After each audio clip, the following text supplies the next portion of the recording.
নমস্কাৰ আপুনি চাই আছে মিড ডে 18 মই জয়ন্ত মাধৱ গোস্বামী কমনৱেলথৰ বিজয়ী খেলুৱৈক সাক্ষাৎ প্ৰধানমন্ত্ৰী নৰেন্দ্ৰ মোদীৰ দিল্লীৰ প্ৰধানমন্ত্ৰীৰ চৰকাৰী বাসভৱনত আজি খেলুৱৈসকলক সাক্ষাৎ কৰিছে প্ৰধানমন্ত্ৰী মোদীয়ে কমনৱেলথ গেমছত পদক বিজেতা 61 গৰাকী খেলুৱৈক সাক্ষাৎ কৰিছে প্ৰধানমন্ত্ৰীয়ে এই অনুষ্ঠানত ক্ৰীড়া মন্ত্ৰী অনুৰাগ ঠাকুৰেও অংশগ্ৰহণ কৰিছে পদক বিজয়ী খেলুৱৈসকলৰ সৈতে মত বিনিময় কৰিছে আজি প্ৰধানমন্ত্ৰী নৰেন্দ্ৰ মোদীয়ে আমি পোনপটীয়া সম্প্ৰচাৰ আগবঢ়াইছো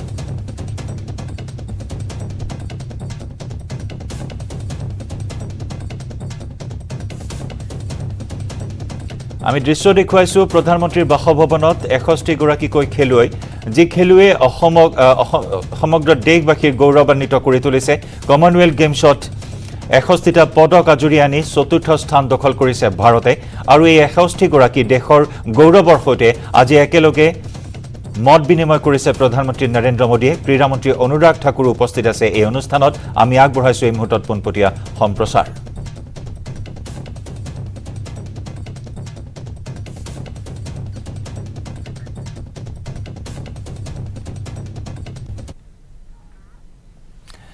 পৰৱৰ্তী খবৰ অসমৰ বাবে এতিয়া ডাঙৰ প্ৰত্যাহ্বান হৈছে ড্ৰাগছ আৰু জেহাদী অসমৰ অস্তিত্বৰ সংকট আনিছে নামনি অসমৰ 3 পৰা 4খন জিলাত জেহাদীৰ কাৰ্যকলাপ বৃদ্ধি পাইছে 15 আগষ্টত নিষিদ্ধ ঘোষিত সংগঠনে বন্ধৰ আহ্বান দিয়াক লৈ মন্তব্য কৰিছে বিশেষ আৰক্ষী সঞ্চালক প্ৰধান জিপি সিঙে আৰক্ষীয়ে সকলো ধৰণৰ পৰিস্থিতি পৰ্যবেক্ষণ কৰি আছে বুলিও মন্তব্য কৰি অসমৰ ৰাইজ এতিয়া নিষিদ্ধ ঘোষিত সংগঠনৰ স্বাধীনতা দিৱস বৰ্জনৰ এনে ভাবুকিৰ প্ৰতি কোনো সংকিত নহয় বুলিও মন্তব্য কৰে জিপি সিঙে ৰাইজ ত্ৰিৰংগা ৰেলীত ঢিলডোল ভাঙি ওলাই আহিছে ৰাজ্যৰ এই অংশগ্ৰহণে বিদ্ৰোহী সংগঠনবোৰক উচিত বাৰ্তা দিছে ৰাজ্যে উন্নয়নৰ পথ বিচাৰিছে কুটাঘাটৰ পথ এৰিছে স্বাধীনতা দিৱসক লৈ নিৰাপত্তা ব্যৱস্থা কটকটীয়া কৰি তোলা হৈছে আৰক্ষী আৰ্মি চিআৰপিএফ চিআইএছএফ সকলো সষ্টম হৈ আছে তেলখাত চাহ বাগান এলেকা টাৰ্গেট কৰাৰ আশংকা আছে বুলি মন্তব্য কৰে এছডিজিপি জিপি সিঙে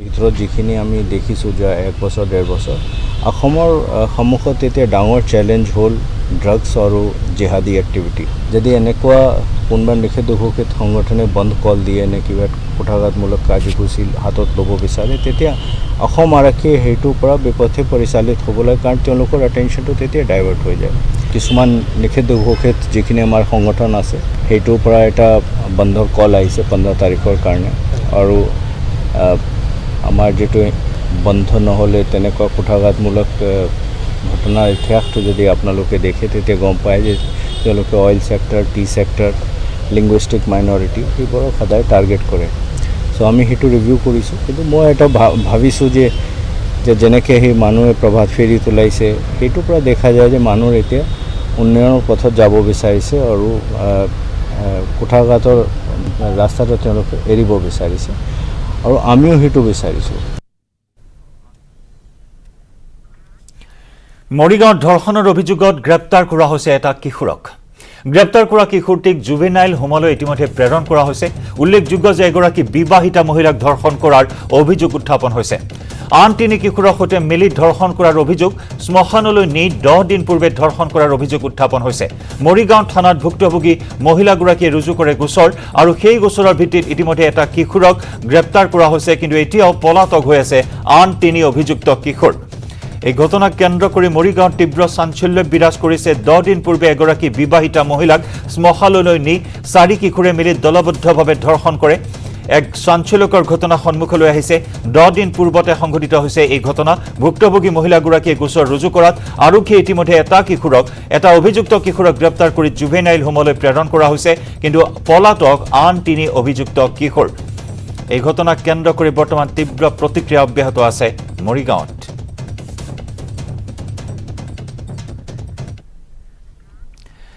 নগাঁৱৰ কামপুৰত ড্ৰাগছ সহ জালত পৰিল সৰবৰাহকাৰী ধৃত সৰবৰাহকাৰীটোৰ নাম হৈছে তপজ্জুল আলী 12টা ড্ৰাগছ ভৰ্তি কণ্টেইনাৰ জব্দ কৰা হৈছে কামপুৰৰ কাকতি গাঁৱৰ পৰা আটক কৰা হৈছে সৰবৰাহকাৰীটোক গাঁওৰক্ষী বাহিনী আৰু আমচুৰ সহযোগত আৰক্ষীয়ে জব্দ কৰে ড্ৰাগছ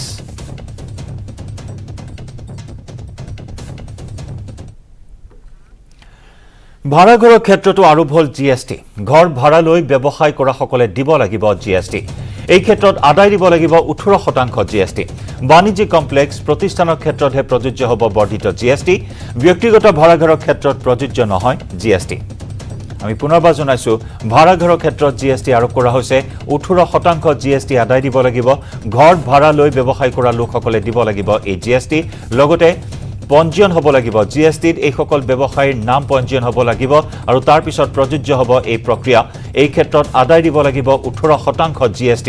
বাণিজ্যিক কমপ্লেক্স প্ৰতিষ্ঠানৰ ক্ষেত্ৰত প্ৰযোজ্য হ'ব এই GST। অৱশ্যে ব্যক্তিগত ভাড়াঘৰৰ ক্ষেত্ৰত প্ৰযোজ্য নহয় GST।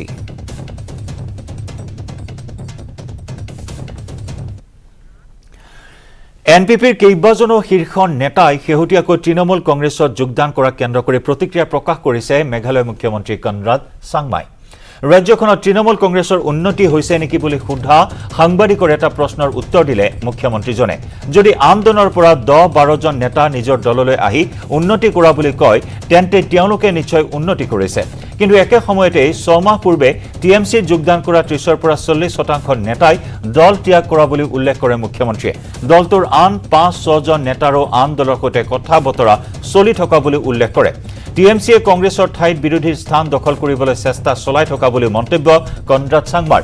কিন্তু মেঘালয়ত টিএমচিয়ে এখোজ আগুৱাই দুখোজ পিছুৱাই যোৱা বুলিও মন্তব্য মুখ্যমন্ত্ৰীগৰাকীৰ। Definition of progress is so. I mean, if taking away some MLAs from another political party is progress, then yes, they have progressed in certain extent. But they've again deprogressed also because almost 30-40% of them are already leaving from the TMC who had already joined them about 6 months back. Today, already about 5 or 6 of them have already started talking to different political parties. So it really depends on your word of progress. But yes, in politics, there will never be a vacuum. And if there is a space and if there's a vacuum in the system, then a party can come in and take that space. The TMC has been trying to take the space of the opposition, where the Congress has disintegrated. But in that process of disintegration, the Congress and the TMC was not able to, in fact, take full advantage of the situation. So they have made certain progress in the terms of few steps forward, but they have also taken few steps back. So I think the real test of the political situation will be in 2023 elections. আৰু সমাগত মেঘালয় বিধানসভা নিৰ্বাচন সন্দৰ্ভতো প্ৰতিক্ৰিয়া প্ৰকাশ কৰিছে মুখ্যমন্ত্ৰী Conrad Changmai. Conrad Changmai ঘোষণা কৰিছে যে সমাগত বিধানসভা নিৰ্বাচনত কোনো দলৰ সৈতে মিত্ৰতা নকৰে, অৰ্থাৎ কোনো ধৰণৰ প্ৰাক নিৰ্বাচনী মিত্ৰতা নকৰে এনপিপিয়ে। তুৰাৰ এক চৰকাৰী অনুষ্ঠানত অংশ লৈ মুখ্যমন্ত্ৰীগৰাকীয়ে এই মন্তব্য কৰে। বিগত বিধানসভা নিৰ্বাচনৰ দৰে এইবেলিও অকলশৰীয়াকৈ নিৰ্বাচনত অৱতীৰ্ণ হ'ব এনপিপি। প্ৰাক নিৰ্বাচনী মিত্ৰতা সংক্ৰান্তত সাংবাদিকৰ এটা প্ৰশ্নৰ উত্তৰত এই মন্তব্য, এই ঘোষণা মুখ্যমন্ত্ৰীগৰাকীৰ। আজিলৈকে এনপিপিয়ে কোনো ধৰণৰ প্ৰাক নিৰ্বাচনী মিত্ৰতা কৰি পোৱা নাই বুলিও উল্লেখ কৰে।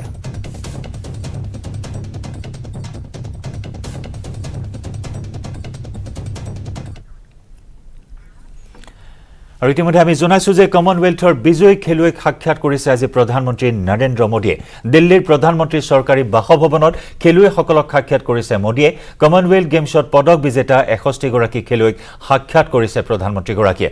এই অনুষ্ঠানত ক্ৰীড়ামন্ত্ৰী অনুৰাগ ঠাকুৰে অংশগ্ৰহণ কৰিছে। পদক বিজয়ী খেলুৱৈৰ সৈতে মত বিনিময় কৰি আছে বৰ্তমান মোদীয়ে। আমি আগবঢ়াইছো এই অনুষ্ঠানৰ পোনপটীয়া সম্প্ৰচাৰ। प्यार में हिस्सा लेने वाले सभी खिलाड़ियों को और सभी मेडल विजेताओं को भी आज इस अवसर पर बहुत बहुत बधाई देता हूं।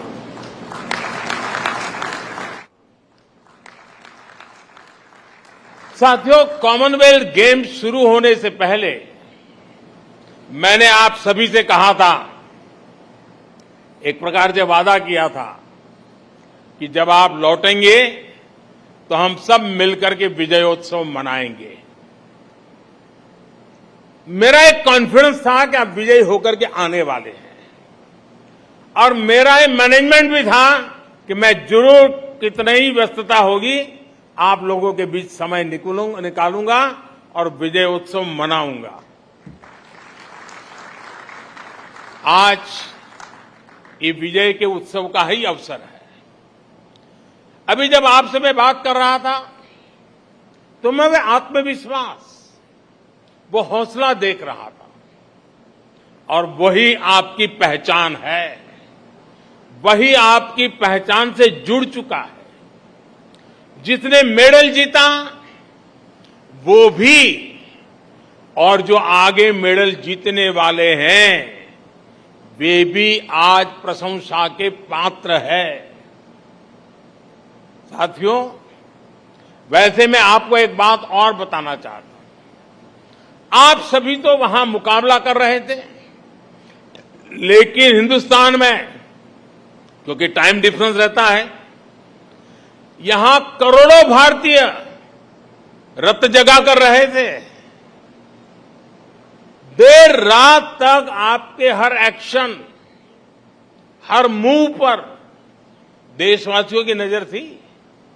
बहुत से लोग अलार्म लगाकर सोते थे कि आपके प्रदर्शन का अपडेट लेंगे।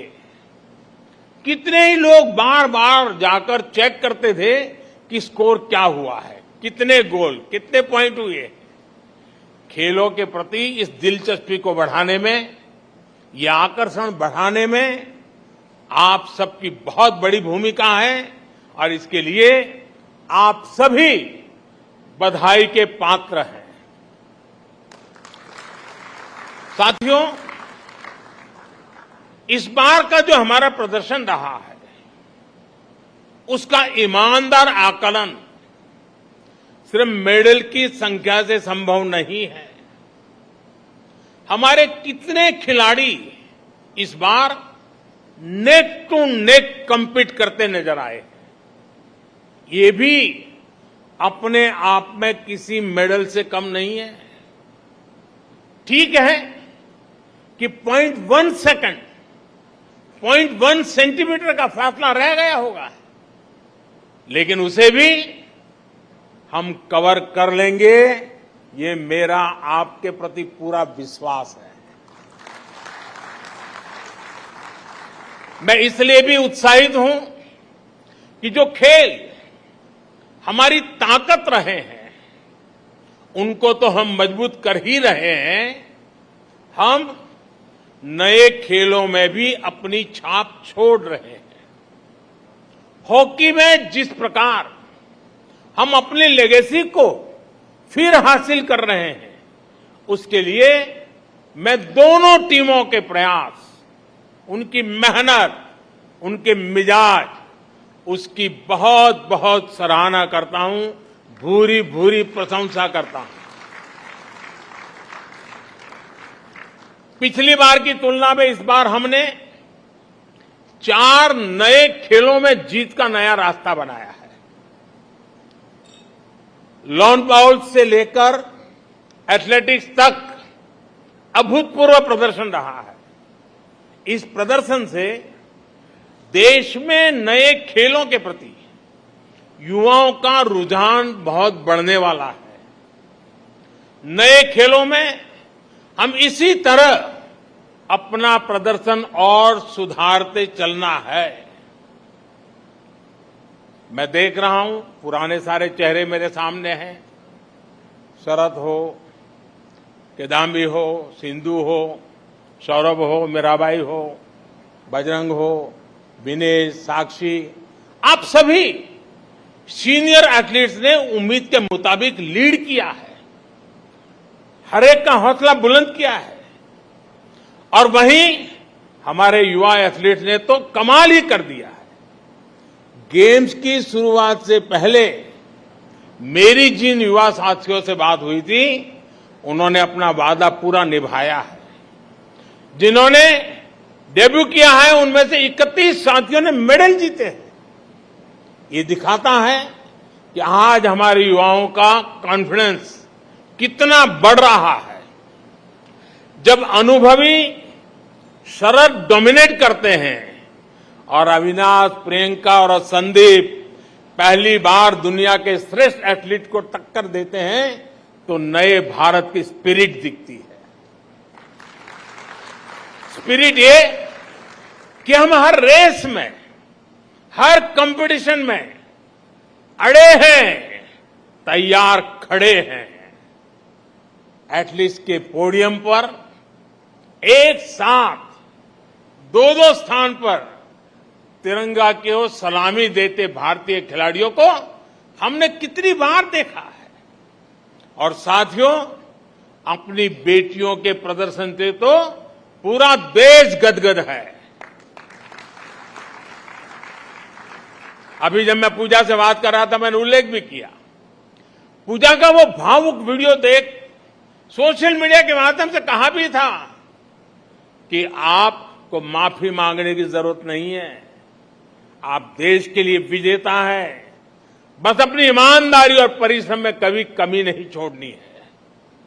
ओलंपिक्स के बाद विनेश से भी मैंने यही कहा था और मुझे खुशी है कि उन्होंने निराशा को पीछे छोड़ते हुए श्रेष्ठ प्रदर्शन किया।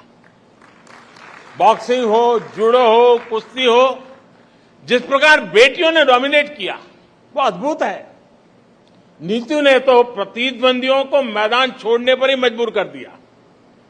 हरमनप्रीत के नेतृत्व में पहली बार नहीं क्रिकेट में बेहतरीन प्रदर्शन किया है। सभी खिलाड़ियों का प्रदर्शन बेहतरीन रहा है, लेकिन रेणुका की स्विंग का तोड़ किसी के पास अभी भी नहीं है। दिग्गजों के बीच टॉप विकेट टेकर रहना कोई कम उपलब्धि नहीं है। इनके चेहरे पर भले ही शिमला की शांति रहती हो, पहाड़ों की मासूम मुस्कान रहती हो, लेकिन उनका एग्रेशन बड़े बड़े बैटर्स के हौसले पस्त कर देता है। ये प्रदर्शन निश्चित रूप से दूर सुदूर के क्षेत्रों में भी बेटियों को प्रेरित करेगा, प्रोत्साहित करेगा।